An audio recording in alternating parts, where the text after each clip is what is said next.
राधे राधे दोस्तों। एक बार की बात है। एक व्यक्ति जिसका नाम आत्माराम था, वो बाजार से होकर जा रहा था। वो बोला, हे नारायण, मैं तुझसे प्रार्थना करता हूँ कि तू मुझे 100 रुपए दे दे, तो मैं उनमें से 10 रुपए तेरे नाम से गरीबों को दे दूंगा, क्योंकि उसके पास तो खाने के लिए भी पैसे नहीं थे। नारायण को उस पर दया आ गई और उन्होंने उसकी प्रार्थना सुन ली।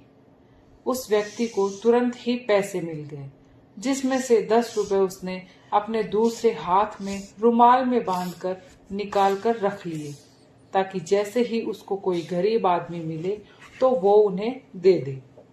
तभी उसके सामने एक अंधा आदमी भीख मांगता हुआ आया। तो जैसा कि उसने अपनी प्रार्थना में कहा था कि उसने उसको 10 रुपए दान में दे दिए। उस अंधे को विश्वास ही नहीं हुआ, तो उसने पूछा, आपने मुझे ये पैसे क्यों दिए? आत्माराम बोला, नारायण ने मुझे अभी अभी 100 रुपए इसी शर्त पर भेजे हैं कि मैं उनमें से 10 रुपए उसके नाम पर किसी गरीब आदमी को दे दूं। अंधा बोला, भगवान आपको सुखी रखे, मेहरबानी करके मुझे अपने सारे पैसे दिखाइए। मैंने अपनी सारी जिंदगी में 100 रुपए कभी एक साथ नहीं देखे, मुझे उन्हें कम से कम महसूस तो करने दीजिए। आत्माराम को इसमें उसकी कोई चालाकी नहीं लगी, तो उसने अपना रुमाल उस भिखारी के हाथ में रख दिया। बेवकूफ आदमी, वो कुछ ज्यादा ही सीधा रहा होगा। पैसों का रुमाल लेते ही भिखारी ने दिखाया कि वो उसका ही पैसा है, तो आत्माराम उसके ऊपर चिल्लाया और उससे अपना रुमाल छीन लिया। तो भिखारी ने जोर जोर से शोर मचाना शुरू कर दिया, बचाओ बचाओ, ये आदमी चोर है, ये मेरा सब कुछ छीनना चाहता है। ऐ लोगों, इसको पकड़ लो, अब इससे और लड़ने की ताकत मेरे अंदर नहीं है। आसपास चलते लोग चिल्लाए, क्या बात है, क्या किया है इसने? भिखारी बोला, ये मेरे पैसे छीनना चाहता है। देखो, इसके हाथ में मेरे सारे पैसे हैं, 90 रुपए। चाहो तो गिन लो, मैं सच बोल रहा हूँ। लोगों ने आत्माराम को पकड़ लिया और उसके रुमाल के पैसे गिने तो वे वाकई में 90 रुपए ही थे। उन्होंने भिखारी का विश्वास कर लिया और उसका पैसा उसको वापस कर दिया। आत्माराम ने इसका बहुत विरोध किया, पर सब बेकार, लोग उसका विश्वास ही नहीं कर रहे थे। उसने उनको अपनी कहानी भी सुनाई, पर वो भी उनकी कुछ समझ में नहीं आई कि ऐसा कैसे हो सकता है। तो वो अपने घर की तरफ जितने जल्दी हो सकता था चला गया। जब वो घर पहुंचा तो उसने ये किस्सा अपनी पत्नी को बताया। तो उसकी पत्नी ने कहा, तुम भी कितने बेवकूफ थे कि तुमने उस भिखारी को अपने पैसे दिखा दिए। तुमको अभी भी इस अंधे भिखारी की चाल समझ में नहीं आई और तुम यहाँ लौट कर चले आए। जाओ और जाकर उसका पीछा करो और देखो कि वो ये पैसे कहाँ रखता है। आत्माराम तुरंत ही बाजार वापस गया। वहां उसको वो अंधा भिखारी मिल गया। वो धीरे धीरे एक मस्जिद की तरफ जा रहा था। मस्जिद के अंदर पहुंचकर वो वहां एक जगह पर बैठ गया। कुछ देर बाद उसने चारों तरफ देखकर कहा, यहाँ तो कोई नहीं है। फिर भी यकीन करने के लिए कि वहां कोई नहीं था, उसने अपनी डंडी को अपने चारों तरफ मारा और फिर बोला, हाँ, यहाँ कोई नहीं है, ये जगह सुरक्षित है। फिर वो मस्जिद के एक कोने में गया। वहां पहुंचकर उसने फर्श से थोड़ी सी मिट्टी हटाई और आत्माराम से लिए हुए 100 रुपए नीचे रखे एक मिट्टी के बर्तन में रख दिए, जो उसने वहां छिपा रखा था। फिर वो बोला, अल्लाह का लाख लाख शुक्र है, सुबह मेरे पास केवल 1000 रुपए ही थे, पर अब मेरे पास 1100 रुपए हैं। अल्लाह का बहुत बहुत शुक्रिया। जब आत्माराम ने भिखारी के ये शब्द सुने तो वो बहुत खुश हुआ। ये करके भिखारी मस्जिद के बाहर निकल आया। जैसे ही वो मस्जिद के बाहर निकला तो आत्माराम मस्जिद के अंदर गया और वहां से वो मिट्टी का बर्तन निकाला और उसे अपने घर ले आया। जब वो घर पहुंचा तो उसकी पत्नी ने उसकी बहुत तारीफ की और उसको फिर से उस अंधे भिखारी के पीछे पीछे जाने के लिए कहा कि जाओ और देखो कि वो अब आगे क्या करता है। आत्माराम फिर चला गया। अगले दिन सारा दिन वो उस भिखारी के पीछे पीछे घूमता रहा। उस दिन भी शाम को उसने अपने आप को एक मस्जिद में पाया। वो भिखारी उस दिन की तरह से आज भी कुछ पैसे जो उसने उस दिन कमाए थे वहां जमा करने गया था।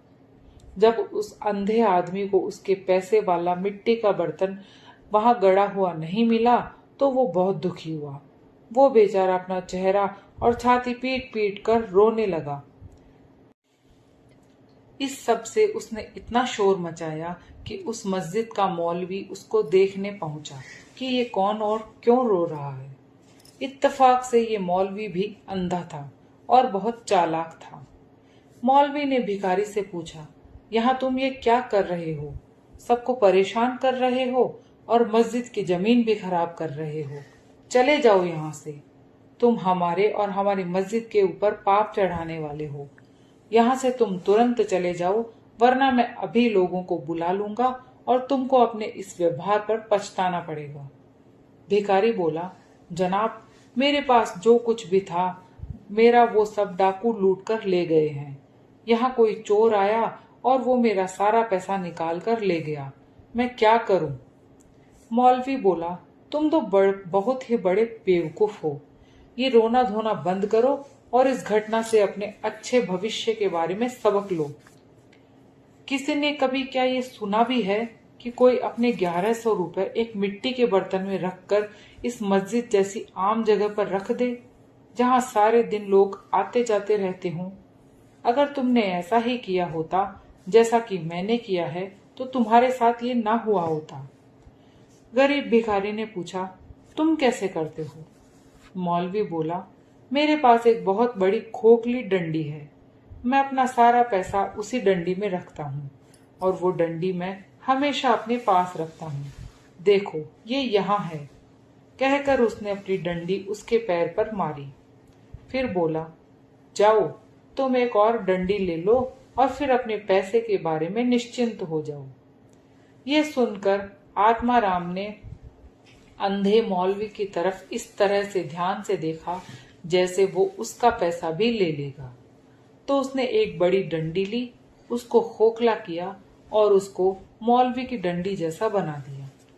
जैसे ही उसने ये कर लिया और फिर जैसे ही उसको मौका मिला, उसने मौलवी की डंडी से अपनी डंडी बदल ली।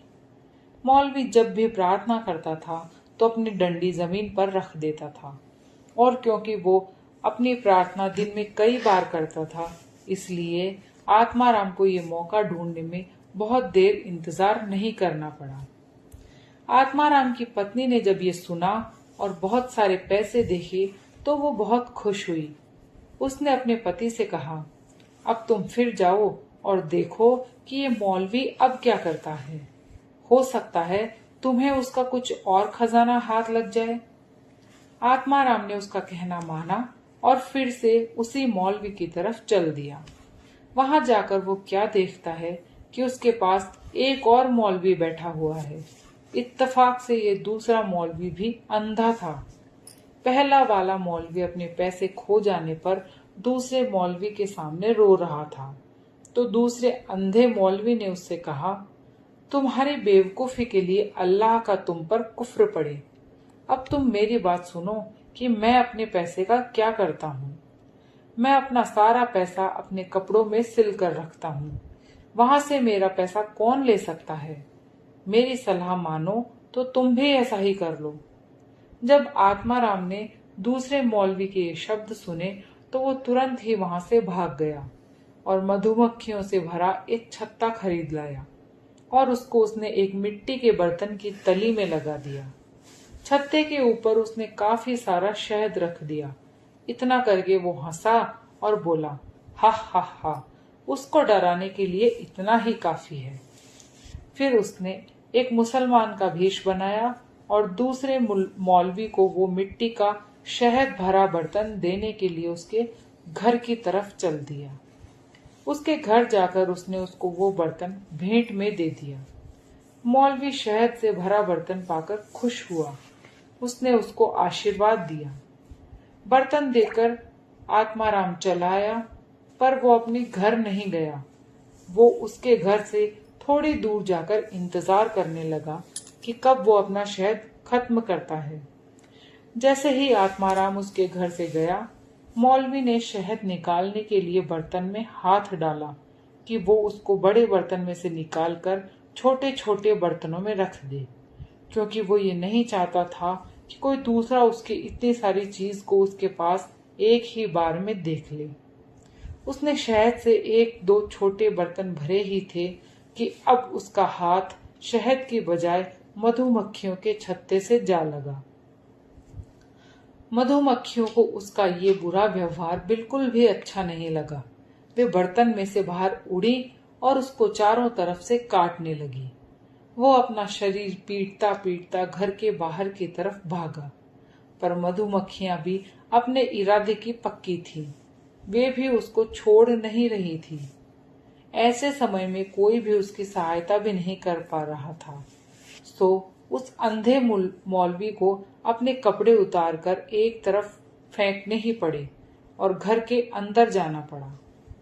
मधुमक्खियां भी उसके पीछे पीछे भागी। वो बेचारा तो उनके काटने से मर ही जाता अगर उसकी पत्नी एक शहतूत की मोटी सी शाख लिए वहां नहीं आ गई होती और उसने उससे उनको नहीं मार भगाया होता। इस बीच आत्माराम ने मौलवी के कपड़े उठाए और अपने घर भाग गया। उसकी पत्नी उसको देखकर बहुत खुश हुई। वो बोली, हम लोग तो अब बहुत अमीर हो गए हैं। अब हमें अपनी बाकी जिंदगी के लिए कुछ नहीं चाहिए। जैसे ही मौलवी को मधुमक्खियों के काटने से थोड़ा सा होश आया तो उसने देखा कि उसके तो कपड़े ही गायब हैं।